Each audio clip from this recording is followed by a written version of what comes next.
Sorry, I think if you look at our, maybe the closest economies and political systems would be the countries of Western Europe and Canada. Advanced economy countries like that, they're all having the highest inflation they've had in a very long time. Places like Germany, which is famously, inflation averse. So monthly stimulus payments may be automatically deposited for you. Lawmakers across the nation have officially set up new relief programs. The more stimulus money you can receive right now would greatly help so many people, so I believe President Biden should actually get the job done and send out stimulus checks as soon as possible. Now, the nearly $1 trillion in federal relief sent to U.S. households through 3 stimulus checks is credited with reducing poverty and helping millions of families weather the crisis. But with the crisis still affecting millions of people in the nation, many lawmakers are deciding to take action on this with their own form of stimulus payments. States are tapping into their own stimulus funds to help specific residents, like low-income households of teachers, or even teachers, with direct aid reaching more millions of people this year. According to recent census survey data, about 1 in 4 households across the country struggled to pay their household expenses in the previous week. So in an effort to help Americans from any future recessions, lawmakers in the Senate and the White House are now considering passing automatic checks for the next time the economy takes another significant dip. The Economic Security Project has officially held a discussion with 50 staff members from the Senate Finance Committee on automatic stabilizers.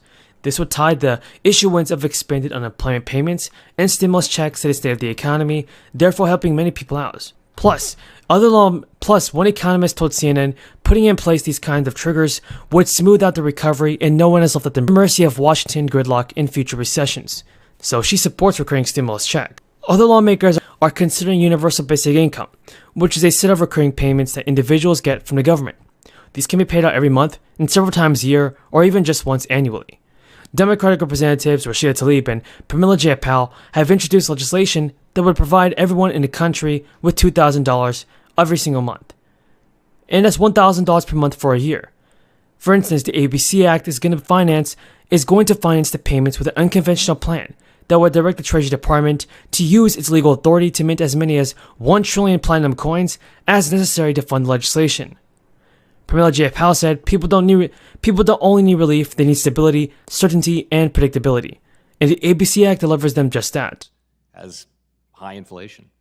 Now, ours is a little higher. Our economy is now well above the level of output that we were at before the pandemic. If you just look at the output an economy had before the pandemic to where it is now, we're way above that, and other countries are kind of just getting back to that level. So we've just had a stronger recovery, and that is because of monetary policy and fiscal policy and also just vaccines and a whole range of factors. So our inflation is definitely, of the advanced economies, ours is higher generally.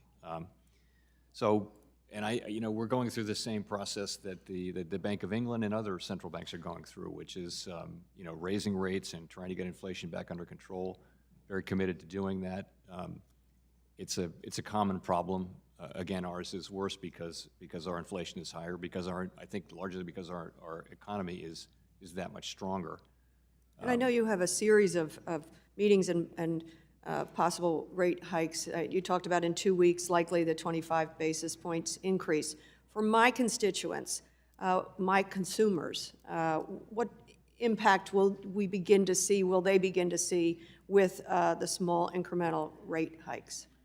So it's a little bit like the rate hikes that took place in the first part of this century. Not the rate hikes that took place after the global financial crisis were much slower. They were every other meeting, but the cycle before that, the rate hikes at consecutive meetings. So what you feel is these are fairly small rate increases, 1/4 of a percentage point every 7 weeks.